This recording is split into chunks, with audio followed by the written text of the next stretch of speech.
Hello, everyone, and welcome back to the Bruce Springsteen Music Den. Just kidding. I mean, you know I had to do it at some point. Yeah. Just kidding. It's the K&B Music Den, as always. Speaking of, as always, you, sir, are? As always, I'm Brad. As always, he's Brad. Steady, reliable, punctual, by the way. Well, I was a little late today.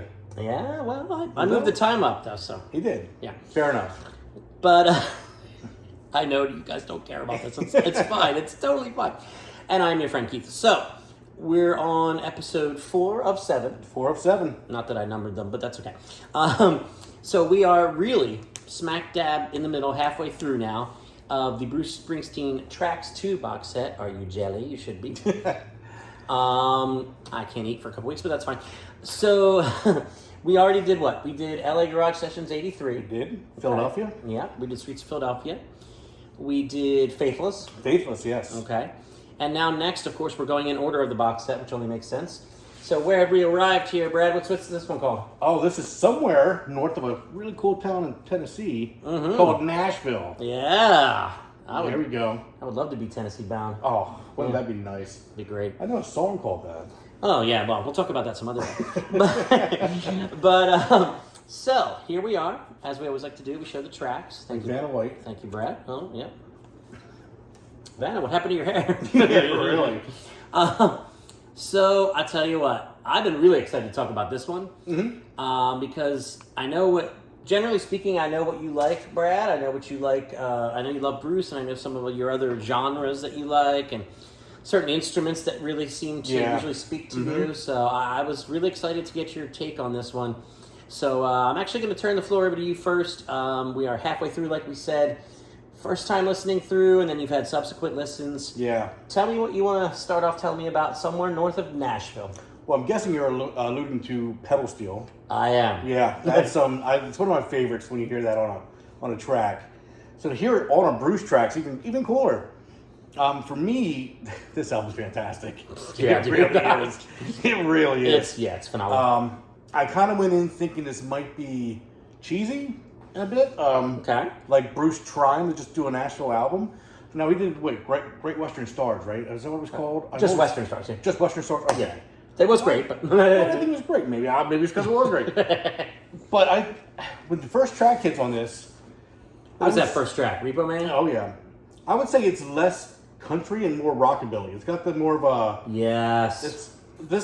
The album Nashville. When it's saying Nashville, I think it's a little misleading because I think this could be more a Sun Studio Memphis album. You're right. Than it would be a Nashville album. It has a very rocking sound through some parts. Yeah. And then it has some great subdued parts, but this is just not your normal 90s country, you know. This was fun. This had some upbeat, straight up rollicking, Sun Studio sounds. Totally agree. Yeah. I was excited for this one, and one of my only maybe tiny critiques of the box set so far before we got to this album was there was a lot of slower and mid-tempo stuff. There was, yes. Beautifully done for the most part, as we've reviewed and discussed already in the previous videos. Go check them out if you haven't, like I was saying. But when we got to this one, even just looking at the song titles before I listened to it, I was like, all right, I think we're going to turn the amps up here. I think we're going to turn the tempo up here on some of these. And I think I'm really going to enjoy this. And I really enjoy this. I mean, I've listened to this probably 5 times. I'm around 4 or 5, yeah. And not even just because of this, but just for enjoying it too. Yeah. But, I love the 3 songs on side A that all have man in them. Repo Man, Delivery Man, Detail Man. Yep. They're different. Repo Man and Detail Man, by design, are actually kind of similar musically and even melodically, I guess. But, again, by design. Now, I'm going to throw something at you here. Sure. And I'm going to let you look at these song titles while I ask you this trivia question of something that I found out while I was just looking through the box set book and things like that. There's one song on this album Bruce did not write. What is your guess as to what it would be as you look through the titles and get the songs back in your head? It's one that he did not write? Correct. And by the looks of who did write it, it looks to me like kind of like more of an old standard country song. I'm going to say Tiger Rose. That is not correct. Okay. But I'm going to give you one more guess. You're going to miss me when I'm gone. No. Oh. You were so close with Tiger Rose because it's Poor Side of Town. Okay. All right. Now, do you remember that one? I remember them all, yeah. Yeah. What do you think of Poor Side of Town? It was great. Another great track. Yeah. I thought it lived right up with the rest of them. You know, and I just happened to stumble upon that while I was looking through the big booklet in here. Because I just, I like to look at because I wanted to see if Susie Tyrell, the violin player from the E Street Band, was on this, and indeed she is on this album. Okay. So I wanted to see that, and I was just looking through liner notes for stuff like that I was curious about, and it just caught my eye because I was expecting to see all songs written by Bruce Springsteen, like it's throughout pretty much all of this box set, as you would expect.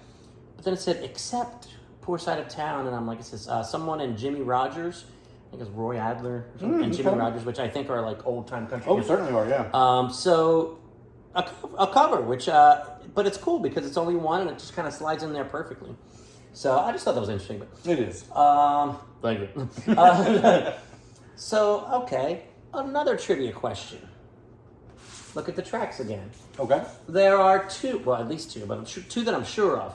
2 songs on this album that were B-sides for the Born in the USA album. Oh, jeez. Can you name them? Oh, that's tricky because I don't know what it was. Let me give you a Stand hint. on It? Yes. Jenny, Don't Lose Your Heart? Yes. Wow, look at that. Good job. Nailed them, okay. What made you say those? The sound. Yeah. They could fit. Yeah. Oh, great job. Great They job. could fit. Yeah. Now that information I got. Oh, God, it's so heavy. From Bruce Springsteen, all the songs. If you ever see this, it is heavy, but it is worth. Oh my gosh, it goes all the way up to I believe Western Stars actually too. Wow, I didn't know it went that far. So, but I was just looking through because Janie, don't you lose heart. It's definitely a title I remembered from somewhere, which got me to crack this book out. And I said, hey, wait a minute. And I did find it as a B-side to Born in the USA album, those sessions. So interesting stuff. But yeah, the pedal steel. Oh, great. The up-tempo stuff. And I know on the Faithless album, the song was All God's Children? Yes. That he's singing in with that more of that growl. Growl, yep. You get some growl on this that. album. Yep. Definitely get some growl on this album. Repo Man, he's growling his ass off. It's great. What a great opener, too. But this album, again, sounds like an album. It doesn't just sound like, here's a bunch of songs. I mean, you get to like a slower song and then it kicks back up with Delivery Man.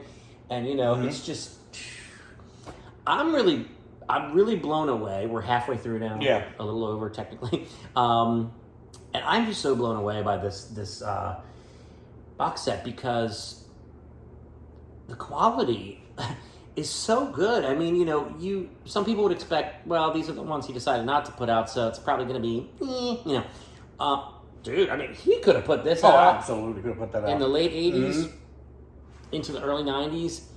Yep. And not that he needed any more fans or needed help filling stadiums, but geez, he could have got some of that country crowd then. Oh, yeah. Like some of the Garth Brooks people. I think he would have got with this. Oh, yeah, absolutely. I really do. So, standout tracks, sir? Well, I think me and you might sound a little different on this. My standouts are the softer ones on this still. Go on. Somewhere north of Nashville, which I know was that on Western Stars or a B-side on Western Stars?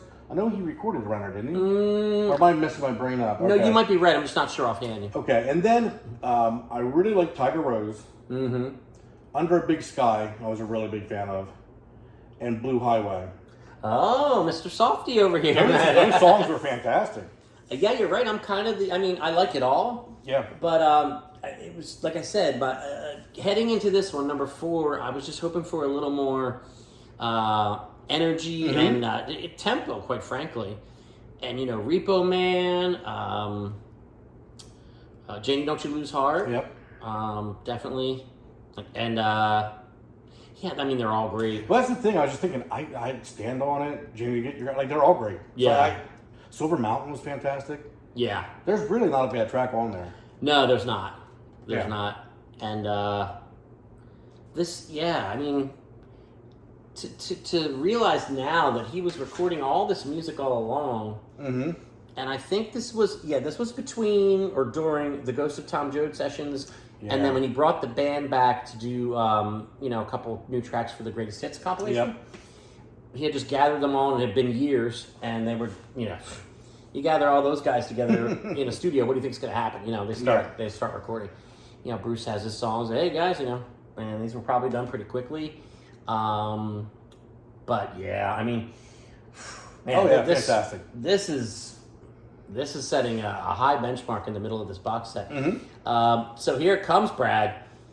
Now, the highest we've gone so far is Streets of Philadelphia. Streets of Philadelphia, I think. We both did 8.5. I think we both did 8.5 and on we that. both said we'd buy it on vinyl. That's kind of our litmus test at the end of these episodes, guys, if you're new to this.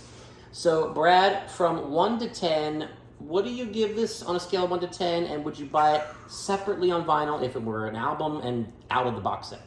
Buying it's an easy yes. That's the easy part of that question. Yeah. Where would I rank this as far as number? Now, remember, Streets of Philadelphia was 8.5, and I know you love that. It was 8.5. Man, this is so close. They're different sounds. Very. But very good.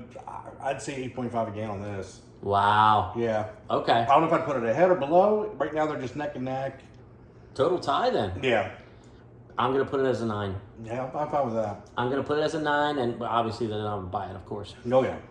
Already did. No. Same joke from last week.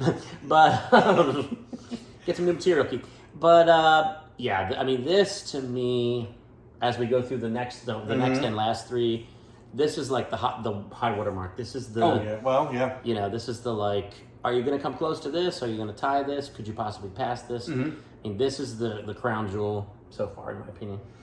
I'd have a hard time arguing with you on that. Yeah. So, and again, just fascinating to me that this just didn't get released. I mean, it's kind of hard to explain. It's shocking.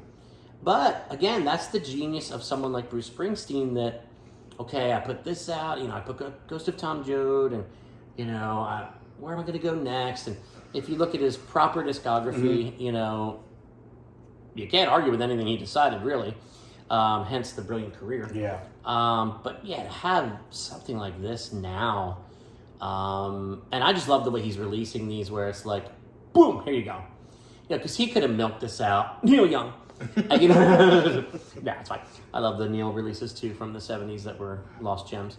And Bruce is still recording, still doing great stuff. So, yeah, so let us know what you think of Somewhere North of Nashville, as he said. Yep. Great lyrics, great hooks, great melodies, pedal steel, Susie Tyrell on violin, like I said before. Tight band. Really just fantastic stuff from Bruce. So thank you to the boss. We appreciate it. As always, this is Brad. I'm your friend Keith. This is the KMB Music Den. Please like this video, share it on social media, subscribe to the channel, smash the bell for notifications so you know when the next episode is coming. And episode 5 of this series will be, I think I have it over across the room. Inyo. In your face! Yeah. So we'll get to Inyo next and see what you think. That's definitely a unique one, and we'll have a lot to say, I'm sure. So thanks again, guys, and we'll see you on the next one, and other content coming up, too, as we're about halfway through the year. We are. More new releases coming. We're going to get back on reviewing some of those, and some other content that you'll see as we go. Some old, some new. Just like us. Old. Old. All right, guys. See you. Let us know what you think of Somewhere North of Nashville.